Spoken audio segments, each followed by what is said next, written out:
Hello guys, good morning. तो आज हम करेंगे class 10th maths NCERT chapter number 5 arithmetic progression की एक्सरसाइज 5.2 का question number 16। Guys question number 16 है determine the APs whose third term is 16। हमको क्या करनी है, एपी डिटरमाइन करनी है या एपी निकालनी है जिसका कि थर्ड टर्म क्या है 16 है। And 7 term exceeds the fifth term by 12, यानी जो उसका 7 टर्म है वो क्या है, फिफ्थ टर्म में 12 ज़्यादा है, 12 एक्सीड है।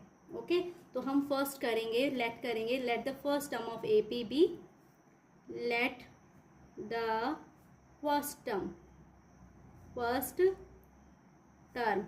of AP is A and common difference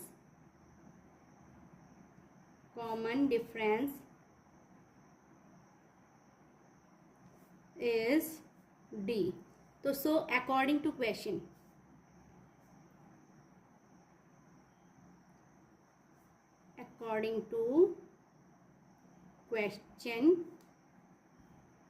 whose third term is 16. Third term means होता है A3 and this is equal to 16, but according formula third term is equals to A plus 3 minus 1 into D equals to 16। अब guys हम इसको solve करेंगे तो A plus third term हम direct भी write कर सकते हैं, थर्ड टर्म होता है A plus 2D is equals to 16 and this is our equation first. अब again according to second condition, seventh term exceeds the fifth term by 12, यानी जो इसका सेवन्थ टर्म है वो कैसे मिलेगा, फिफ्थ टर्म में 12 क्या करने पर, ऐड करने में, क्योंकि सेवन्थ टर्म क्या है, फिफ्थ टर्म से 12 एक्सीड है यानी 12 ज़्यादा है। तो मैं इसको राइट कर सकती हूँ A7 इक्वल्स टू, तो लाइक टर्म साथ कर लेंगे तो माइनस A5 इक्वल टू कितना हो जाएगा 12। नंबर ऑफ टर्म्स हमने साइड कर दी, A7 that means 7 term and minus A5 यानी फिफ्थ टर्म को भी मैं लेफ्ट हैंड साइड में ले आई। अब हम अगेन फॉर्मूला यूज़ करेंगे तो A7 इज इक्वल्स टू होता है A plus 7 minus 1 into D, या फिर हम उसको डायरेक्ट लिख सकते हैं A plus 6D। Okay and minus A5 is equals to होगा A plus 5 minus 1 whole into D यानी 4D इज इक्वल्स टू 12। अब हम इसको सॉल्व करेंगे तो ये हमारा आएगा A plus 6D plus minus का माइनस A प्लस माइनस का minus 4D is equals to 12। Positive A negative A will be cancel down it. Okay 6D minus 4D अभी आपका केवल यहाँ पे रिमेनिंग रहेगा and this is equals to 12। 6D minus 4D is equals to होता है 2D equals to 12, यानी D is equal to हमारा आंसर आ जाएगा 12 एंड 2 का ट्रांसफर अपॉन में हो जाएगा तो 2 6 होता है 12, तो D की वैल्यू क्या आ गई, सो D इज इक्वल टू 6।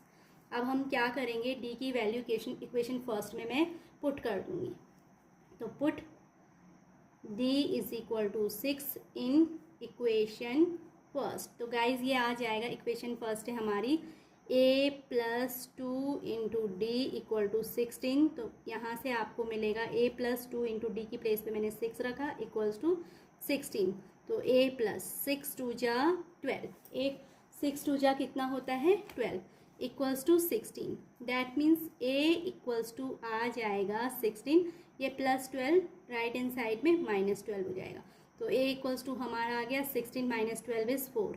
तो हमें यहाँ पर दो वैल्यू मिली है, एक तो मिला है A equals to 4 and D equals to दूसरा मिला है D इक्वल्स टू 16। तो अब हमें A और D दोनों मालूम हो गए और हमें डिटरमाइन द AP, यानी हमें क्या निकालनी है, अर्थमेटिक प्रोग्रेशन निकालनी। तो so the required APs, hence the required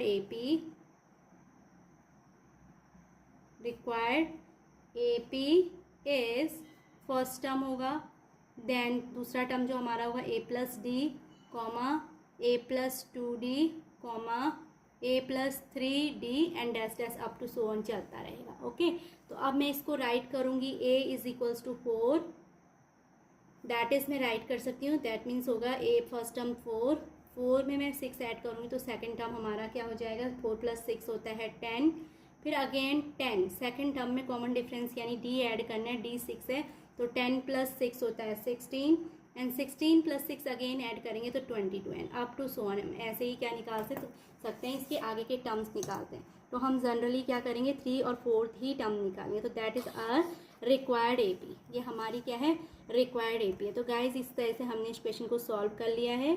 जब आपको इस टाइप के क्वेश्चन पूछे जाएँ कि आपको एपी निकालें तो फर्स्ट हम क्या एज्यूम करेंगे, फर्स्ट टर्म और कॉमन डिफरेंस। देन उसके बाद according to question, according to जो भी केसेस है उसके अकॉर्डिंग हम अपनी इक्वेशन बना के ए और डी की वैल्यू फाइंड करके देन फाइनली हम क्या निकाल लेंगे, एपी फाइंड कर लेंगे। तो आई होप आपको ये क्वेश्चन अच्छे से समझ आ गया हो।